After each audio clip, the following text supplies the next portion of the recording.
भयानक जंग के बीच खौफनाक साजिश का कच्चा चिट्ठा लेकर हाजिर हूं मैं, प्रशांत चुरहे। लगता है रूस यूक्रेन जंग में ट्रंप ने अब पूरे यूरोप को बुरी तरह से फंसा दिया है। हैरानी की बात तो यह है कि नेटो देश फ्रांस और इटली ने भी शिखर सम्मेलन में दो टूक कह दिया कि अगर रूस के खिलाफ बड़ी जंग की या रूस को चारों तरफ से घेरा तो पूरी दुनिया का विनाश बिल्कुल तय है। वहीं जेलेंस्की अपनी ही धुन में लगे हुए हैं। जेलेंस्की को लग रहा है कि ट्रंप ने उन्हें जल्द ही क्रूज मिसाइल टॉमहॉक देंगे और इससे वो सीधे सीधे मॉस्को को ही उड़ाकर रख देंगे।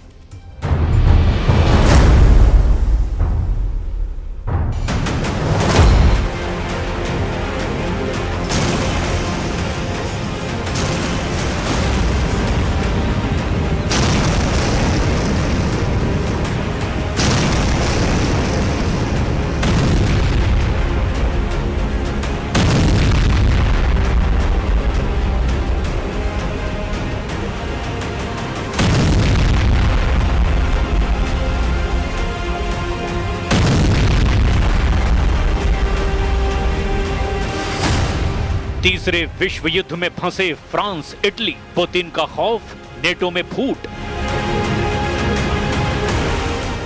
आखिर ऐसी क्या वजह है जिस वक्त राष्ट्रपति ट्रंप और जेलेंस्की दावा कर रहे हैं कि कई मोर्चों पर यूक्रेनी सेना जीत रही है, ऐसे वक्त में फ्रांस के राष्ट्रपति इमैनुअल मैक्रों और इटली की प्रधानमंत्री जॉर्जिया मेलोनी नेटो को गंभीर चेतावनी देते हुए दावे क्यों कर रहे हैं कि अगर रूस के खिलाफ आक्रामक कार्रवाई की गई या फिर आक्रामक हमले किए गए तो पूरी दुनिया जंग की चपेट में आ जाएगी। इमैनुअल मैक्रों और जॉर्जिया मेलोनी दोनों ने ही साफ चेतावनी दे दी है कि रूस को चारों तरफ से घेरना बहुत बड़ी भूल साबित हो सकती है। इधर दूसरी तरफ रूसी सेना ने यूक्रेन पर ताबड़तोड़ हमले करते हुए सितंबर के महीने में ही 4714 वर्ग किलोमीटर इलाके पर कब्जा कर लिया है। इधर खबर ये भी है कि अमेरिका यूक्रेन को लंबी दूरी की क्रूज मिसाइल टॉमहॉक देने जा रहा है, जिसे लेकर रूस ने चेतावनी देते हुए कहा कि अमेरिका आग से खेल रहा है और इसमें पूरी दुनिया जल सकती है। इधर ये भी खबर है कि रूस के खिलाफ नेटो देशों में फूट पड़ चुकी है। पोलैंड के प्रधानमंत्री डोनाल्ड टस्क और हंगरी के प्रधानमंत्री विक्टर ओरबान रूस युद्ध पर एक दूसरे से भिड़ गए हैं। नेटो देश हंगरी जहां रूस की तरफ से तर्क दे रहा है तो वहीं दूसरी तरफ पोलैंड रूस के खिलाफ बड़ी जंग के लिए पैरवी कर रहा है। हम आपको दिखाने जा रहे हैं कि कैसे पिछले 24 घंटे में रूस यूक्रेन युद्ध कई मोर्चों पर तेजी से भड़कना शुरू हो चुका है। सबसे पहले आप ये जान लीजिए कि यूक्रेन को टॉमहॉक मिसाइल मिलने को लेकर कैसे अमेरिका से लेकर रूस तक गदर मचा हुआ है। हमले को तैयार टॉमहॉक मिसाइल, फ्रांस इटली का अमेरिका को अलर्ट। 3.5 साल से ज्यादा की जंग में युद्ध की बाजी तेजी से पलटने लगी है। दावा किया जा रहा है कि जब से पुतिन ने पूरी तरह से मौन साधा है उसके बाद से नेटो देशों में खौफ पैदा हो गया है। दावा किया जा रहा है कि अमेरिका यूक्रेन को टॉमहॉक मिसाइलें देने जा रहा है, जिसे लेकर रूस ने गंभीर चेतावनी दे दी है। इधर फ्रांस और इटली को लग रहा है कि अगर रूस ने नेटो देशों पर हमले शुरू किए तो अमेरिका यूक्रेन की तरह बाकी देशों को रूसी हमलों से किसी भी कीमत पर नहीं बचा पाएगा। हम आपको दिखाते हैं कि कैसे रूस की जंग को लेकर खलबली मची हुई है। यूरोपीय नेताओं के एक शिखर सम्मेलन में फ्रांसीसी राष्ट्रपति इमैनुअल मैक्रों ने यूरोपीय संघ से चेतावनी से आगे बढ़ने का आग्रह किया है। कोपेनहेगन में शिखर सम्मेलन में राष्ट्रपति मैक्रों ने कहा, मुझे लगता है कि हम सभी को बहुत सतर्क रहना होगा क्योंकि हम टकराव के दौर से गुजर रहे हैं जिसमें काफी विविधता से भरे जोखिम भी है। हमें बहुत सतर्क रहना होगा और किसी भी तरह की बढ़त से बचना होगा। तो वहीं इटली की प्रधानमंत्री जॉर्जिया मेलोनी ने भी दो टूक कह दिया है, जरूरत से ज्यादा रूस के खिलाफ प्रतिक्रिया देना बेहद गंभीर हो सकता है। मेलोनी ने कहा, सब कुछ के बावजूद मुझे लगता है कि हमें शांति से सोचना होगा। मुझे लगता है कि हमें रूस के उकसावे का जवाब नहीं देना चाहिए। हमें खुद को तैयार रखना होगा। ये बिल्कुल सच है।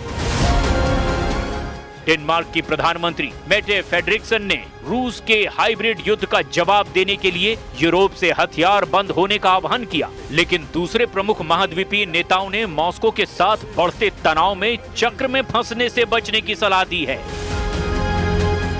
हाइब्रिड युद्ध में पारंपरिक तरीके जैसे टैंक और मिसाइलों के साथ साथ गैर पारंपरिक तरीकों जैसे साइबर हमले और इंटरनेट पर दुष्प्रचार का भी इस्तेमाल होता है। इधर अमेरिका टॉमहॉक लंबी दूरी की मिसाइल यूक्रेन को देने जा रहा है। ऐसे दावे किए जा रहे हैं। टॉमहॉक के सबसे टॉप मॉडल की मारक क्षमता 2400 किलोमीटर तक होती है। ये लगभग 885 किलोमीटर प्रति घंटे की रफ्तार से हमला करती है। इधर रूसी राष्ट्रपति व्लादिमीर पुतिन के प्रवक्ता ने कहा कि अगर अमेरिकी राष्ट्रपति डोनाल्ड ट्रंप यूक्रेन को टॉमहॉक मिसाइलें भेजने की मंजूरी देते हैं तो ये रूस के खिलाफ बेहद घातक कदम अमेरिका का माना जाएगा, और अगर ऐसा होता है तो रूस यूक्रेनी सेना का वजूद ही मिटा देगा। रूसी सरकारी समाचार एजेंसी TASS की रिपोर्ट के मुताबिक दिमित्री पेस्कोव ने ये भी चेतावनी दी कि अगर अमेरिका यूक्रेन को रूस के खिलाफ खुफिया जानकारी देता है तो रूस इसका मुंहतोड़ जवाब देगा। We spoke with the United States. We are very thankful to President Trump for this dialogue. Last time we had very good meeting, very productive dialogue, and we spoke about long-range missiles, long-range weapon. I mean, we spoke about it, so we will see. Everything depends on his decision. इधर Washington स्थित centre for strategic and international studies का अनुमान है कि 2,50,000 से ज्यादा रूसी सैनिक और 60,000 से 1 लाख यूक्रेनी सैनिक मारे गए हैं। इस बीच संयुक्त राष्ट्र ने 10 सितंबर को बताया था कि युद्ध में 14,100 से ज्यादा यूक्रेनी नागरिक मारे गए हैं। द मॉस्को टाइम्स के अनुसार इस युद्ध में 620 से ज्यादा रूसी नागरिक भी अपनी जान गंवा चुके हैं। दूसरी तरफ रूसी रक्षा मंत्रालय ने भी इस साल यूक्रेनी क्षेत्र के 4,714 वर्ग किलोमीटर पर कब्जा करने का दावा किया था। वॉशिंगटन स्थित think tank institute for the studies of war यानी ISW का अनुमान है कि रूसी आंकड़े का वास्तविक आंकड़ा 3,434 वर्ग किलोमीटर के करीब है।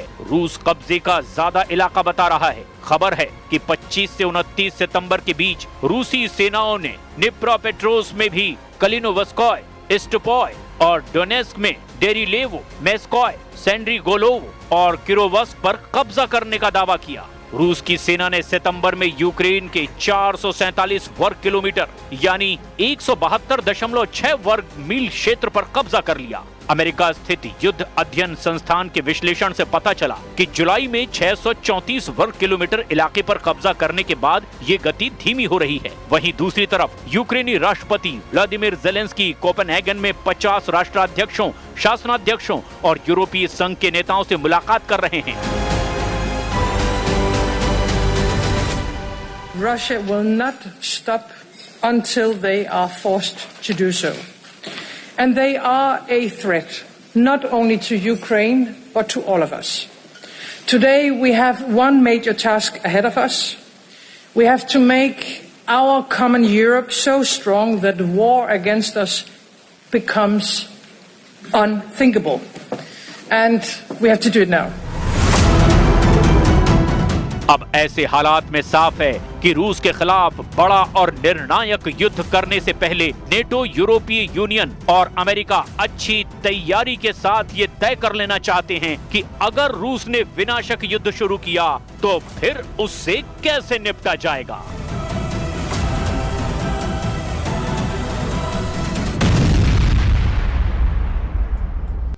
इजराइल ने पाकिस्तान के LPG टैंकर से लदे जहाज पर भयानक हमला किया है। इजराइल के हमले के बाद पाकिस्तान ने ओमान और सऊदी अरब से मदद की गुहार लगाई है, तो वहीं ग्लोबल सोमो फ्लोटीला मिशन के 50 जहाजों को इजराइल ने गाजा पहुंचने से पहले ही रोक दिया है। गाजा में मानवीय मदद के मिशन पर निकले कई नामचीन लोगों ने हमास के एजेंटों की इजराइल जांच कर रहा है और इससे भड़के तुर्की ने अब इजराइल पर निशाना साधा है।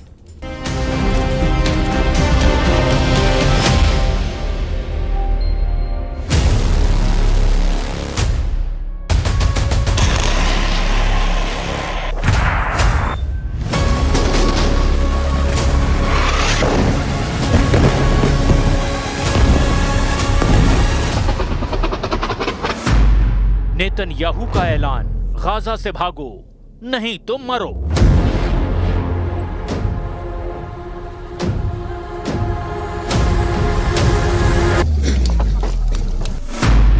गाजा बनेगा 21 लाख लाशों का कब्रिस्तान।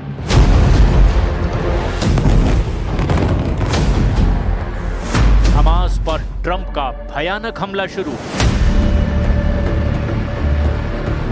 गाजा में फट रहा एक एक बम अब अमेरिका को डरा रहा है।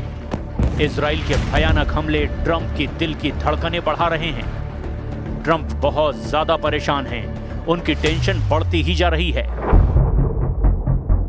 हमास कोई जवाब नहीं दे रहा। ट्रंप ने 3 से 4 दिन का अल्टीमेटम दिया है, लेकिन हमास सस्पेंस बनाए हुए है। व्हाइट हाउस में हमास के सफाई का प्लान तैयार हो रहा है। ट्रंप अब हमास को पूरी तरह मटिया मेट कर सकते हैं। हमास पर ट्रंप के शांति समझौते को मानने का जबरदस्त प्रेशर है। हमास में समझौते को लेकर 2 फाड़ भी हो चुके हैं, मगर लड़ाका ग्रुप अब भी झुकने को तैयार नहीं है, जिसे देखते हुए ट्रंप ने आक्रमण की रणनीति पर भी काम शुरू कर दिया है। व्हाइट हाउस प्रेस सचिव कैरोलिन लेविट ने भी इशारों में ही बता दिया कि ट्रंप किस कदर भड़के हुए हैं। I will reiterate what the President of the United States said 3 or 4 days, and I can tell you that there are some very sensitive discussions that are taking place, but I certainly don't want to get ahead of any announcement at this podium. I'm going to let Special Envoy Witkoff and the President of the United States handle that. White house में sensitive meeting चल रही है। इधर Israel है कि पूरे Gaza की सफाई कर चुका है। इजराइल ने धमकी दी है कि 1 अक्टूबर के बाद गाजा में जो भी मिले उसे आतंकी करार देकर जहन्नुम भेज दिया जाए। मतलब ये कि गाजा में इजराइल अब किसी को भी रहने नहीं देगा। जो भी गाजा में इजराइल सेना को मिला उसकी खोपड़ी उड़ा दी जाएगी। ये धमकी किसी और ने नहीं बल्कि इजराइल के रक्षा मंत्री ने सोशल मीडिया पोस्ट के जरिए दी है। इजराइल कार्ट ने सोशल मीडिया पोस्ट में धमकी देते हुए लिखा है, ये उनके लिए आखिरी मौका है। जो कोई भी गाजा शहर में रुकेगा उसे आतंकी समर्थक माना जाएगा और उसे इजराइल के हमले की पूरी ताकत का सामना करना पड़ेगा। पीएम नेतन्याहू अपनी कही हर बात को सच साबित करते जा रहे हैं। गाजा में मानवीय सहायता ले जा रहे जहाजों पर धावा बोलकर इजराइल ने कई देशों में हड़कंप मचा दिया है। द ग्लोबल सुमुद फ्लोटिला नाम के समुद्री जहाजों के काफिले को इजराइल ने गाजा पहुंचने से पहले ही रोका। 50 छोटे जहाजों पर सवार 500 नामचीन लोगों को गाजा तट के लगभग 70 समुद्री मील दूर रोक दिया गया। ग्लोबल सुमुद फ्लोटिला में स्वीडन की जलवायु कार्यकर्ता ग्रेटा थनबर्ग के साथ 45 राजनेता भी हैं।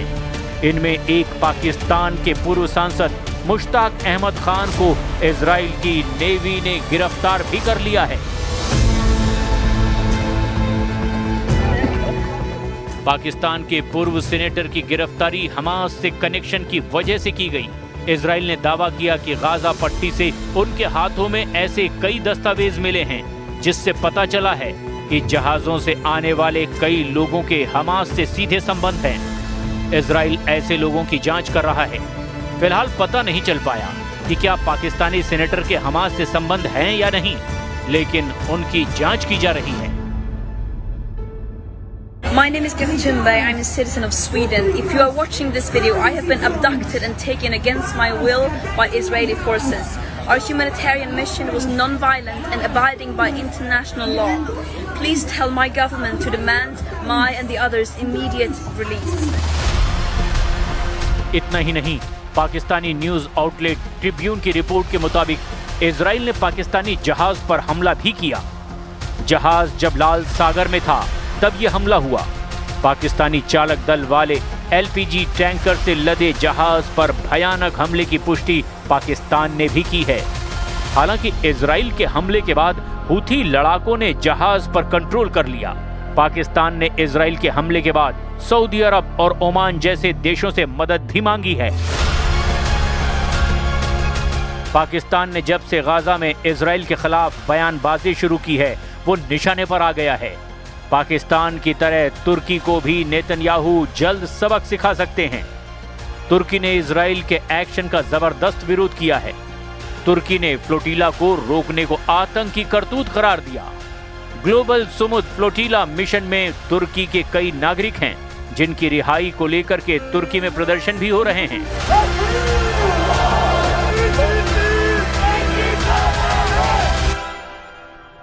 These ships, carrying entirely civilians, including 9 Turkish citizens, are currently being unlawfully intercepted. We are here, along with numerous civil society organizations, to protest this. The action by Israel is completely wrong. Let us state this first.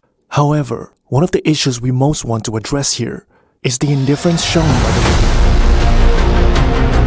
President Erdogan ने 1 अक्टूबर को Israel को धमकी दी, जिसके बाद Israel ने flotilla जहाज से Gaza जा रहे तुर्की के लोगों की गर्दन दबोच ली।